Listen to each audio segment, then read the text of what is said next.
Welcome to another day and another dose of Did You Know? And with me today is a beautiful, strong, powerful, just incredible woman that I have been so blessed to kind of get to know, Miss Heather Clark. How are you today? I'm great, Denny. How are you doing? I am doing fantastic. And I just found out because I didn't know that where you were from. So we're from total different sides of the United States. I'm in New Hampshire and you are in New Mexico. Yes, far away, but I've lived in New Hampshire Get out. once upon a time by Exeter. Yeah, many years ago, I had a coffee shop there. Get out of here. Really? Was it like where I live on the seacoast or was it? I lived in right outside of Newmarket is where my coffee shop was. So not too far from Exeter. Yeah. So everybody out there that doesn't know this region, we were probably like 10, 15 minutes apart at some point in the day. Yes. That is small world. And I love those. reconnected. Yes. Yes. I've been to Mexico once. It was short. I don't remember. It was like fly in. I was on some TV show and then leave. So I don't even. I never appreciated it. I don't know anything about it. But it's a pretty. Is it? Yeah, it's a pretty cool state. Culturally, historically, it's an awesome place to visit. Okay. Well, when I have time, now I have a reason to go back. That's absolutely. Where I'll go. Absolutely. Tell the world about Heather Clark. How did you end up right here today? So originally, I grew up in Wyoming, outside of Jackson Hole, which is outside of Yellowstone. So I grew up in a really gorgeous, beautiful place, which I feel blessed to have had the opportunity growing up. I'm a single mom of 3 kids. I have 3 great kids, Alexandria, Christopher, and Isabella. I have a beautiful 4-year-old granddaughter, Delilah, and another granddaughter on the way. So I'm very excited. Through the Navy, I came to be a sailor myself because I was a military spouse initially in my early 20s.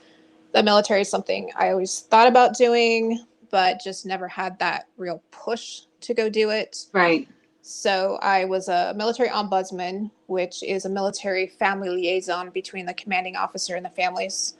They're there for resources and especially on deployment, they're very important. And then after 9/11 happened, I was really emotionally impacted by that, by seeing the devastation firsthand. I was in New Hampshire at the time and had gone down to New York City a couple months later. And that is what really just pushed me through the door to go to the recruiters and, sign me up. What can I do? Became an intelligence specialist, or other branches call it intelligence analyst. Deployed in 2009 to Afghanistan with SEAL Team 6.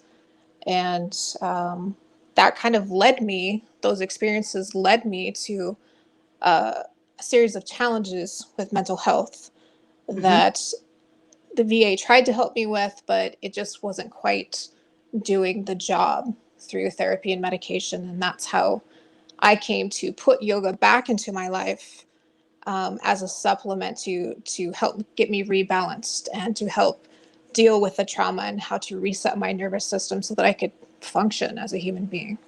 Yeah. So did you have, I just want to get a clear picture. You had your children at the time that you went to the recruiter's office, or did you get to have your children after? Yes, my 2 oldest were pretty young at the time. Yeah. And I was a reservist first. So I worked for Navy intelligence. I worked for a squadron for a while. Then when I got deployed, I've actually been married twice. I was married to 2 different sailors. My second marriage was a very volatile, very abusive marriage. And I had tried for years to get away. Yeah. And I just financially couldn't do it. So when I got orders and got activated to go to Afghanistan, I knew I was going to be making really good money. And I was like, this is my chance to get away. Yeah. And he figured out what I was doing weeks before I was about to leave for combat training. And it just turned into a situation that was the biggest challenge in my life. We were literally kicked out of our home with my children. I had nowhere to go. Had just moved to New Mexico, had no family, packed some bags, bought some plane tickets, took my kids up to Idaho to my sister's. And my youngest I had with him, so I had to come back to New Mexico. And I called up this woman that I had just met in a play group. I said, I know you don't know me, but this is my situation and Yeah. I have nowhere to go and I'm about to leave for Afghanistan. And she's like, of course, come to my house. And she just like took me and my kids in, and we lived with her for on and off for about a year. Wow. Jilly is now my best friend and my sister. She was really there for me. And so I was sitting in a legal briefing to get my will and everything ready. And I had an Air Force officer pull me out of the meeting, take me to a back room, and she's like, what is going on? Like, you look like you're about ready to fall into a million pieces. Mm-hmm. And I told her everything that was going on and, was worried about losing custody of my youngest. She was only 3 at the time and had just had to file a restraining order because he had attacked me. And it was just this whole thing I was trying to deal with. And she said, look, he's full of it. Legally, you cannot have your children taken away because you deploy. She's like, that's ridiculous. She's like, we're going to get your command involved. We're going to get his command involved, because I had gone to multiple COs and master chiefs to tell them what was going on, and they did nothing. It was only when my commanding officer and legal got involved that something actually happened. And so she said, look, girl, you need to get your head in the game. You're about to go to a combat zone. You have lives depending on you. And that was all it took. Like, I just instantaneously was like, okay, compartmentalized for a year. Yep. Went to combat training, was the only woman on my combat training team. Went on to be an NCO for SEAL Team 6 and kicked ass while I was over there and did well, and came home, gathered my children back up, found a home, found a job, started school, and started rolling. Isn't that, I'm like, listen to this. And first of all, I have such chills because you had such strength and power in probably a time when you did not, maybe you did, but it sounds like you did not feel like you had control and strength and power. You were just like on this autopilot, but that was in you. That was in you Yes. then. Did you And always have that? Like from when you were younger? I don't think so. I was a really shy kid. I was so shy. The military kind of brought me out of that. I was forced. I was an intelligence analyst. I had to brief extremely high level senior military officials. And so I had to like pull myself out of that. But when I entered into my second marriage, it was so emotionally abusive that I lost myself completely for 6 years. I just didn't know who I was. And as soon as I had that one conversation, I came back. And I credit my grandmother with showing me what a strong woman looks like. A strong woman that can take care of herself, because she lived through the Great Depression. She had her own business. She worked up until her 80s and gave me a great work ethic, and she always kept me on track. And no matter how many times I detoured, she made sure I was in music and dance and attended every single performance I ever did. And so I credit her with being able to know what a strong woman looks like and what they need to do to get things done. It was embedded in you. And then it was kind of like that one conversation. I always find you can hear the same things over and over again. You can say the same things over and over again, but until everything is perfectly in line with you, spiritually, environmentally, all of those words mean nothing. And Nothing. then when it all is clear, it's like you wake up and you're like, You whoa, snap out of it. what is that? So you come back and here you are today, and you've got some really cool stuff going on. I mean, you have dedicated, so not only for yourself, but you have dedicated kind of, I want to say, your life right now into the mental health of our veterans. Is it coming? How long did it take you to get there to where you are right now with wanting to go back or give back? I've always been a helper since I was a little kid. I just like to help people. Kindness is just something kind of innately in me that I just want to help people. And I actually went to nursing school. I had done all my prerequisites for nursing and just decided that wasn't kind of the path that I wanted. And I kind of made a detour. I graduated with my bachelor's in psychology, didn't know what I wanted to go to grad school for. So the VA is like, hey, I had done some work with some gorilla and chimpanzee research at the zoo. They're like, Fish and Wildlife is hiring, go upstairs, get a job. And thankfully, I needed a job at the time, and I had an amazing boss that was really there for me. Yeah. But I had started grad school to work with wildlife, and I just found that, like, this is not what I want to do. And I had a really hard time working at the federal building, because this particular federal building, we had bomb threats, SWAT teams, lockdowns, people shooting out the front of the glass, it was triggering my PTSD to a level that I was just like, I can't work here anymore. I have to do something else. I'm going to work for myself. I have no idea what I'm going to do, but I'm going to make it happen. And then when I started incorporating yoga back to help myself, I was like, why not become a yoga teacher? Like, if this helps you, it can help other veterans. And a series of people that I met just put me kind of on this path. And I started learning more about trauma yoga and, how that can help with PTSD in veterans. Mm-hmm. And so, using my psychology degree and now my graduate degree, I'm going to school at Purdue University for public health.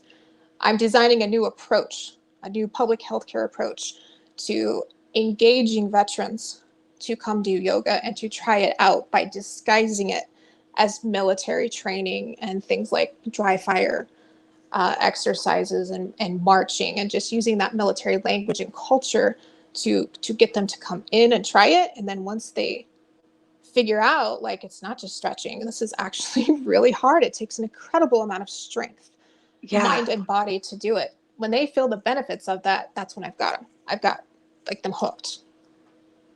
Okay. So I have so many things going on. And one of the things that have popped out since the moment we actually started talking, well, I felt it from you just through online when we met, like social media. I felt this. It was click. Yeah. Yeah. And I'm like, you are given so many of these, blessings, and you accept them and receive them. What is it? How do you do that? I don't even know if you understand that you do that or have been doing it, but this has been happening since you started talking about way back before you even joined the military. You were why how what is it about you? How do you do that? What's your secret? I think that things just find me. And my grandfather, who was a World War II veteran, he was a B-17 bomber pilot and a POW. He was my step grandfather. Mm-hmm. And when he came into my life, he's the one that really kind of got me on that path, I think, because I saw the strength that he had. I grew up with the war stories, some of them terrible war stories from the concentration camps. But he was always so very patriotic and just had this sense of duty that I wanted since I was 12. And of course, after watching Top Gun, I was absolutely going to be an F-16 pilot and everything like that. And I just always wanted to join. And joining the military is really what has shaped my life into what it is now. I see my brothers and sisters suffering, and I can't stand by and continue to watch it. That I have to do something to stop it. I have to have an action. I can't just talk about it. I can't just do campaigns for awareness about it. Like, I need to step in and take some action that's actually healing them and making them better. Get your boots dirty. Yeah, you're a doer. Yes. You're not like some people, their form of is by, donating money. This is their action, right? Donating money, bringing awareness, but you are like, you need to touch it, feel it, embrace it. Now, do you find, because generational, I feel like the different generations in your life made a huge impact on you. Are you seeing different generations of our veterans kind of going towards you, or strangely, I have I had a little bit of a strategy during quarantine. I really wanted to give back to my veteran community, because after being a spouse and a sailor for 14 years, leaving the military was devastating to me. Absolutely devastating. And someone recently referred to it as grieving. Like, you have to go through a grieving process to leave the military and transition. And so I found, just using my personal Facebook account, I was going to start adding veterans, and I strategically started adding them because I just wanted a wide range of different ranks, of different branches. I found that a lot of young military people were contacting me. And so at first I'm like, wow, these look like babies. Like, why are they contacting me? And I just, you know what? I figure, I can be a good example. We may not have a whole lot in common, but maybe Yeah. I can be an example of what they can be and what they want to strive to be. Yeah. I think it's that, you know, I think it's what your vibration that you give off. I mean, I believe everything in life is energy, and Absolutely. it's so powerful. It can go through social media. Like social media can't block. I totally believe that. Yes, And it can. I think they, in my opinion, it's that same reason why I was like, oh, I am definitely attracted to this woman, like her energy. She's got something going on that I want to explore. And I bet you that's that strength and that power. And it gives in this world of chaos and in this world of, I don't want to say I'm black and white because I can see, but I'm very black and white. It's right or it's wrong. Don't try to give me some like BS and some, passive aggressive reason why you're doing this. It's bad Hmm. behavior. Period. Right. That's kind of my thinking. And I think you have in your way, you have your morals, you know where you're going, you know what you want, you know what you've been through, you know the chaos of it. And that creates a sense of security for people. That's what I'm feeling inside me. Like I think for this, you're creating that Yeah. sense of security, that community, that strength. Like, okay, I'm not going to be judged. She knows her Mhm. stuff. She's not going to manipulate me. That's what I feel like from And my heart. it's weird because I had the same sense about you when you were interviewing David Johnson from the David Johnson show. I was like, who is that woman? I used to get to know her. So I was like, I'm just send her a friend request, and Yeah. we just clicked. And what I find is kind of funny is people just come up to me in public and they want to talk to me. Like even when I had business meetings, when the business part of the meeting is over, um, like my web designer, this is the first time I ever met her, and she just was like telling me all about her personal life. And I asked one of my friends, why do people just like talk to me? Like they just like tell me their whole life, Yeah. and they're like, it's because you have that energy and they feel comfortable and they know that they can trust you. And Mhm. so I feel blessed that people feel that around me. And isn't that, I always find it crazy when you look back in your life. If you look back and you look at like snapshots of your life and you look at the pain and the hurt and the confusion that you might have gone through during those times. I mean, I'm talking about myself too. And then you're here and it's for a long time I tried to cover that pain that I felt and the judgment I felt and all of my insecurities. I tried to mask it. And then one Mhm. day it was this like, I'm not going to. I am a hot mess. I have been through a lot and I'm just going to I'm going to accept. own it. I'm going to own my hot mess. And Mhm. and everything in my life changed. Everything. And I think we need to own it more and be more accepting of others because God, we all have it in some form. We We're truly all a do. hot mess in one way or another. We just need to figure out how to get through it and use it to our benefits, because even though we want to hide what's happened to us and we don't want to deal with it, it's important to deal with it, because number one, it's good for your own mental health to deal with it, to talk about it, to let other people see it. And by you letting other people see your hurt and your damage and your scars, you are allowing someone else to see how to deal with theirs. And I think that that's the most important probably gift that you could give to somebody, is to show them the path. And my path is through yoga, and my goal is to educate the veteran community um, on what the history of it is, how it has been used throughout history with our most elite warriors, SEAL Team 6, Delta operators. These are the most elite warriors in the world. They use it because it works. They use it because it gives them balance. It makes them stronger mentally and physically. So my challenge to the veteran world is, yoga ain't for sissies. Prove me wrong. Prove me wrong that it's just stretching and that it's just for women, because it's traditionally done by men. And as my yoga teacher said, women, I think, have saved yoga in the Western world. But traditionally, it was done by men. It was kind of an honor thing. And, try it out. You won't be disappointed, and you will find how hard it is. And it's not easy. But if you Yeah. just give it a chance, you will see such amazing benefits from it. You'll never turn back. So I've my friend Brian's on here, and Brian is quite the sarcastic little booger. I love him so much. um, but Brian, you do need. He's like, I talked to Heather. I just, in this short amount of time. So Brian, you definitely need to connect with Heather because she will. I think she'll do wonders for you because I know you, Brian. Get you on track. Yeah. Yeah, that is it. But as we're coming, I wonder how can people, because you've got so many different things happening. Quarantine has been a blessing in disguise for so many people that are ready for it, and you are one of them. So, is the website that I put in there, is that how they can find all of these different crazy good things you're doing? So I want to shout out because it's so important for people to know how to contact you. So that website was created before quarantine. Okay. That was meant for contractual yoga. It does have civilian and military classes.